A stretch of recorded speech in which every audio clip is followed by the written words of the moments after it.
বিনোদন.com-এ আপনাদের সবাইকে স্বাগতম। আরও একটা নতুন দিন শুরু করছে বিনোদন.com। দুটি বাংলা ছবি হাউ আর ইউ ফিরোজ এবং মহরতে পোস্টার লঞ্চের সমস্ত খবর দিয়ে সাজানো আমাদের কোথায় কি, যা দিয়ে শুরু এবারের বিনোদন.com। ওয়েব সিরিজ বিবাহ অতঃপরে ট্রেলার লঞ্চ ও সাংবাদিক সম্মেলনের খবর জানতে পরে চোখ রাখুন আমাদের টুকরো খবরে। আর সবশেষে বিনোদনের চার ঝলক তো থাকছেই।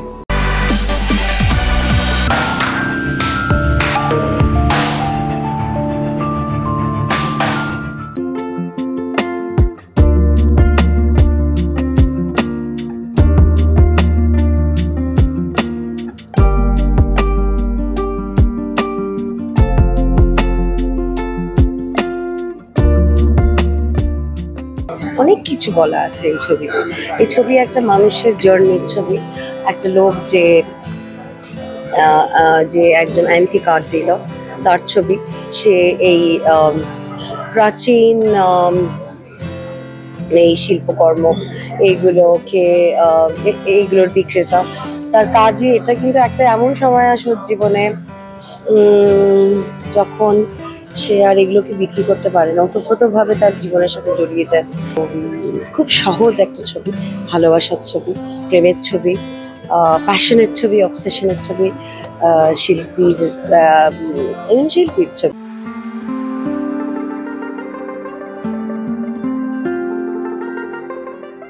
কিরকম আসলে আছো তুমি? তুমি কি ভাবছো? তোমার সমস্যাটা কি?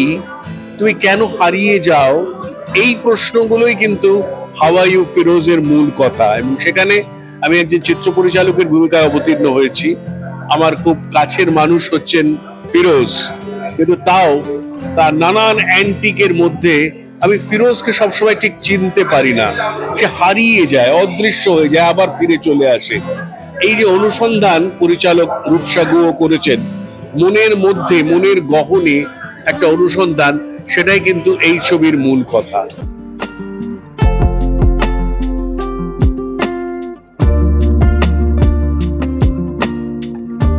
প্রথমবারের মতন আমি আমার মতন একটি চরিত্র পেয়েছি, অর্থাৎ সামিরা ইজ ভেরি মি, অনেকটাই আমি।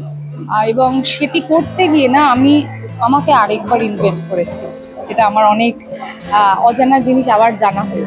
শুধুমাত্র যে আমরা কষ্ট করে কাজটা করেছি তা নয়, সিনেমাটা দেখে আপনাদের প্রিয় মানুষটাকেও মনে করুন অন্তরের যে কাছে আছে, কিন্তু অবস্থানগতভাবে যে নেই। দেখুন, জানাবেন কেমন হয়েছে।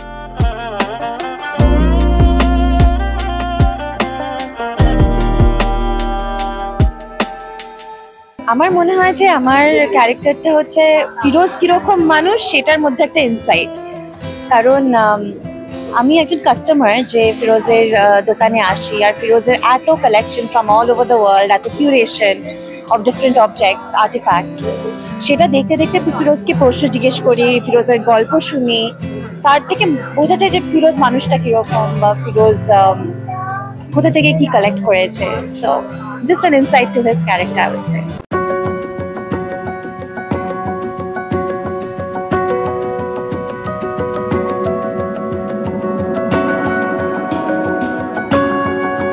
পোস্টার লঞ্চ হচ্ছে, তার মানে ছবিও রিলিজ হবে। আমি খুবই চাইবো আর কি, সমস্ত দর্শককে এটাই বলবো যে ছবিটা রিলিজ হলে আপনারা দেখবেন।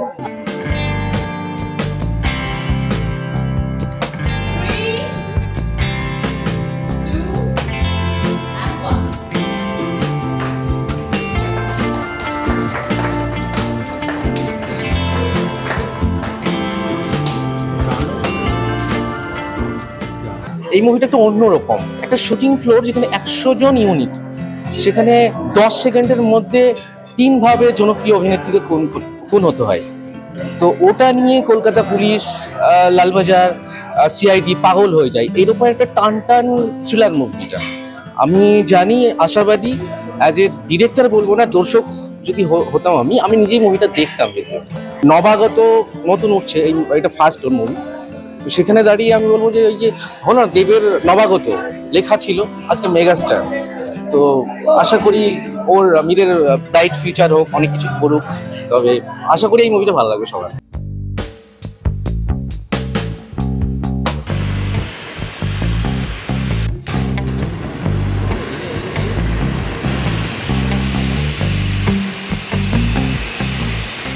আমি একজন সিআইডি অফিসার এবং আমার চরিত্রের নাম ঈশান।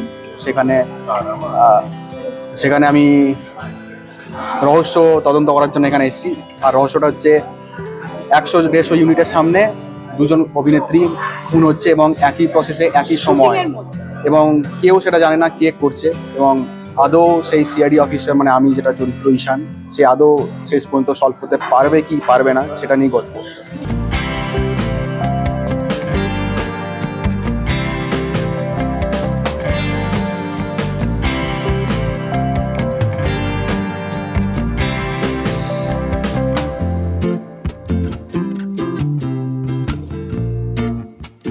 এরকম একটা murder mystery crime thriller with a lot of plot twist যেরকম ভালো লাগছে, দর্শকদের অ্যাকসেপ্টেন্স এর জন্য আমরা অপেক্ষায় রয়েছি। আর আমরা সত্যি খুব আশাবাদী, এই জন্য ভয়টাও বেড়ে চলেছে সময়ের সাথে। দেখা যাক কি হয়, fingers are crossed, we are hoping for the best. Romantic কিছু নেই, এটা পুরোপুরি থ্রিলার আর পুরোপুরি মার্ডার মিস্ট্রি। ভীষণ ভালো লাগছে, I am very happy to be a part of this thriller. যে আমি যে জনারের ফিল্মস বা সিরিজ বা যে ধরনের এখন আমি প্লট দেখতে ভালোবাসি, আমি সেই জনারে কাজ করছি বা করতে পারছি, এটা আমার জন্য সৌভাগ্য।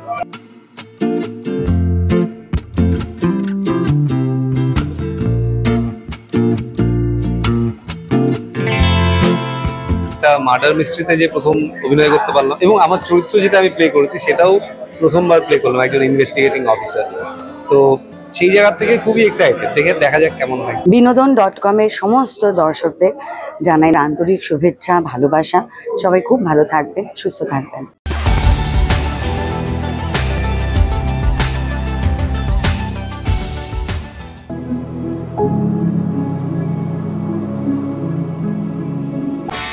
Businessman of the year, condom king of the country. Come on, নাম তো শোনাই হোগা জেসা। রহস্য রোমাঞ্চ গল্প থেকে কিছুটা সরে এসে এবার বিশুদ্ধ রোমান্টিক কমেডি ঘরানার সিরিজ বানিয়েছেন পরিচালক সায়ন্তন মুখোপাধ্যায়। ক্যামেলিয়া প্রযোজনা সংস্থার ফ্রাইডে ওটিটি প্ল্যাটফর্মে এই সপ্তাহে মুক্তি পেয়েছে বিবাহ অতঃপর। অভিনয় গৌরব চক্রবর্তী, অরুণিমা ঘোষ, ডিসিপি অলোক সান্যাল, অসীম রায়চৌধুরী সহ একঝাঁক কলাকুশলী। আমি মায়ের সঙ্গে কথা বলছি। Not at the cost of my dad's dignity. বুঝতে পারছো কেসটা কিরকম পেঁচালো? সম্প্রতি সল্টলেকের এক ক্যাফেতে হয়ে গেল সিরিজের ট্রেলার লঞ্চ ও সাংবাদিক সম্মেলন। পরে আমাদের মুখোমুখি হয়ে পরিচালক সায়ন্তন, গৌরব ও অরুণিমা জানালেন, এখন আমরা অনেকেই দেখছি যে আস্তে আস্তে বিবাহটা খুব ঠুনকো হয়ে আসছে এবং খুব সহজে ডিভোর্স, পোস্ট ম্যারেজ যে কমপ্লিকেশন যেগুলো আমরা দেখতে পাই, এখানে এই গল্পটা শুরুই কিন্তু সেই পোস্ট ম্যারেজ কমপ্লিকেশন দিয়ে, যেখানে দেখতে পাচ্ছি যে স্বামী স্ত্রী চাইছে না তাদের ডিভোর্স হোক, দুটো পরিবার চাইছে ডিভোর্স হয়ে যায়, which is a very unique issue, এরকম কখনো দেখা যায়। এটা করতে গিয়ে যে কোর্টরুম থেকে শুরু করে বাড়ির বেডরুম অব্দি তার যে কি বলবো আপসাইড ডাউন আর কি, হ্যাঁ, এবং সেই কনস্ট্রাকশনটা ঘেটে গিয়ে একটা ডিকনস্ট্রাক্টেড দিকে যাওয়া, সেটারই নির্যাস হচ্ছে বিবাহ অতঃপর। আমার মনে হয় এটা একটা অভিনব ব্যাপার, মানে যে একটা ছেলে আর একটা মেয়ের আলাপ হয়, প্রেম হয়, ভালোবাসা হয়, সেখান থেকে বিয়ে হয়, ওখানে গল্প শেষ হয়ে যায়। এখানে বিয়ের থেকে গল্পটা শুরু হচ্ছে, এটাই তো একটা অভিনব ব্যাপার। এত স্ট্রেসফুল লাইফ আমাদের সবার, আমরা সবাই একটু হাসতে পছন্দ করি, এবং বিবাহ অতঃপরের ক্ষেত্রে আমি এটাই বলবো যে যারা যারা দেখবেন তারা শুধু হাসবেন। যে যে ঘটনাগুলো ঘটছে সেগুলো খুব প্র্যাকটিক্যাল, এটাই হয়। বেশিরভাগ প্রেমের গল্প যেখানে শেষ হয়, এই গল্পটা সেখান থেকে শুরু হচ্ছে। বিয়ের পরে কি ঘটছে সেইটা একটা খুব ইন্টারেস্টিং বিষয় হবে বলে মনে হয়, এবং খুবই মজার, খুবই আনন্দের একটা সিরিজ হয়েছে বলে আমাদের ধারণা। বাকিটা তো দর্শক বলবে। নর্মালি দুটো ফ্যামিলির ইন্টারফারেন্স, আমাদের হাজব্যান্ড ওয়াইফের মধ্যেও খিটির পিটির লেগে যায়, প্রচুর ঝামেলা হয়, কিন্তু এখানে সবই একটু বড় করে হচ্ছে এবং একটু অন্য ধারায় হচ্ছে, এবং নিশ্চয়ই লোকের ভালো লাগবে, খুবই পছন্দ হবে, কারণ অন্য ধরনের একটা কমেডি। বিনোদন.com-এর দর্শকদের বলতে চাই যে বিনোদন.com ফলো করতে থাকো।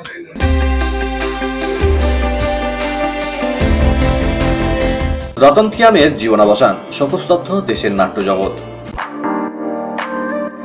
সন অফ সর্দার 2 এর ট্রেলার রিলিজের পর সিনেমা প্রেমীরা যাকে সবচেয়ে বেশি মিস করছেন তিনি সঞ্জয় দত্ত। সিনেমার প্রথম পর্বে তিনি থাকলেও দ্বিতীয় পর্বে তাকে দেখা যাবে না। বাড়িতে সন্তান এবং কর্মক্ষেত্রে পেশাদারি দায়িত্ব একসঙ্গে ব্যালেন্স করে চলতে নতুন মায়েদের 8 ঘন্টা শুটিং এর দাবি তুলেছেন দীপিকা পাড়ুকন। অ্যাকশন থ্রিলারের ভিড়েও ফিল গুড ছবি করতে পছন্দ করেন আমির খান। তার সাম্প্রতিকতম সিনেমা সিতারে জামিন পর এর প্রমাণ।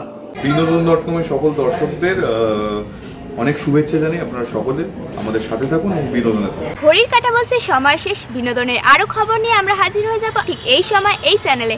Till then, good by.